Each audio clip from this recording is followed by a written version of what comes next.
Hey, I'm Sarah with the American Avalanche Institute, and I'm here to show you what is in my repair kit and my first aid kit.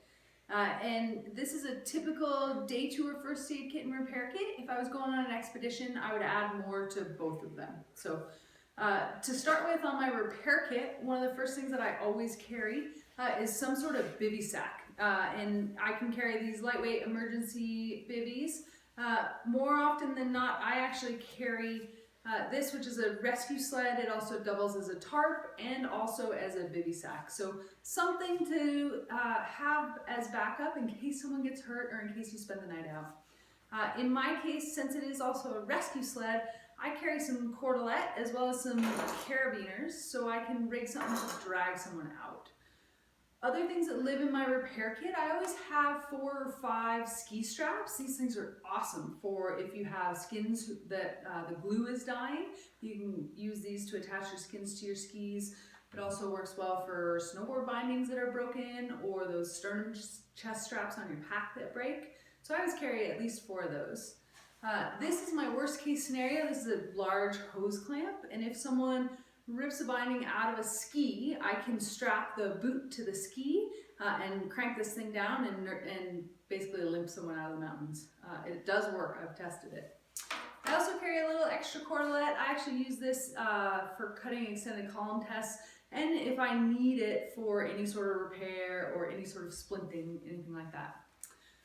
There is baling wire, and this can be really useful for if your skin tip falls off or if you need to fix a boot rivet, something like that.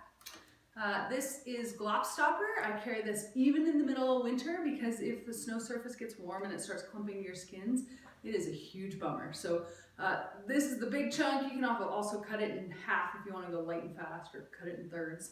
But I do carry that. I just leave it in the box. And then I also carry a scraper, so I can scrape off ice from skis. I can also scrape off the snow that's all clumped on my skins. That's really helpful. Spare set of batteries in case someone's transceiver is dying or your headlamp is dying. Duct tape because it fixes a whole lot of things.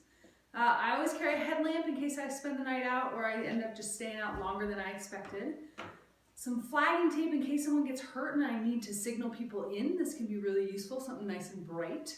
And then this little Ziploc bag has binding screws, plumber's putty, and steel wool in it. And if you have this, some sort of backup binding repair kit, just make sure you got the right screws for the bindings that you're using and that your partners are using. And I have fire starter. I've got a couple different kinds of fire starter, and I have a lighter that always stays in a plastic bag so it is dry. And finally, I have a multi-tool. I sure do like having pliers, a knife, and then some screwdriver capabilities. And oftentimes I'll also throw in a binding buddy or make sure one of my partners has it. And if you do bring one of these things, just make sure that you have all the bits that go to ski bindings, boot rivets, anything else, snowboard bindings, so you're not out there wishing you had a star bit or some other driver bit. So, things that you might also see in my repair kit or in my general kit. If I'm going somewhere where I know there's no cell service, I will actually carry a personal locator beacon. I really like these DeLorme inReaches because I can send and receive text, so I can do some two-way communication. And I also have that 911 option, so I often carry these when I'm going deep into the mountains. And then I also like to carry, it's not part of a repair kit, but it is part of my kit. I like to carry a couple radios. And the nice thing about carrying radios is that I can communicate. I send one with the person in front and one with the person in back, so we can share observations. If there's any route adjustments that we're doing as we're descending, it's a great way to communicate. So that's what my repair kit and my communication kit looks like. If it's really cold or I'm going to be gone for a little longer, I will also carry some sort of backup battery case, or backup battery, so I can recharge my phone or any other electronics. In my first aid kit, this is about what it looks like. It's not huge because we wear a lot of clothing and that clothing acts as good absorption and good splinting materials. But what I do carry, I carry a set of gloves in case I have to deal with someone bleeding.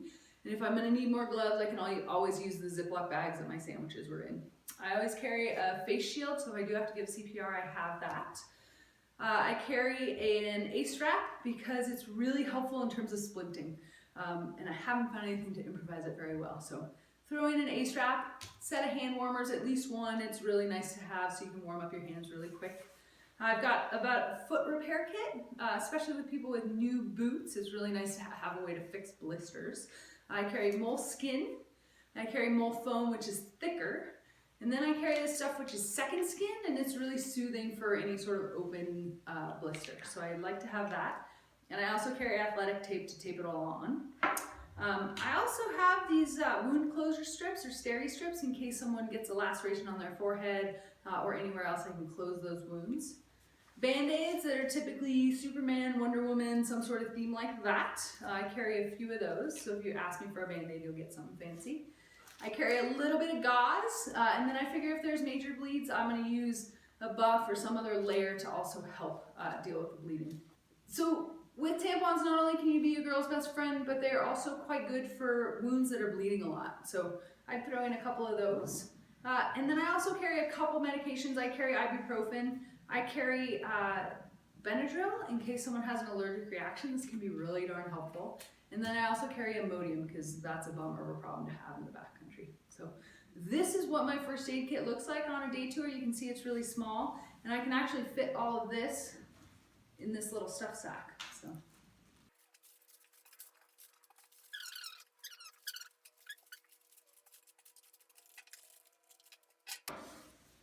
So in the end, this is what I put into this one stuff sack. I got my first aid kit in one zone.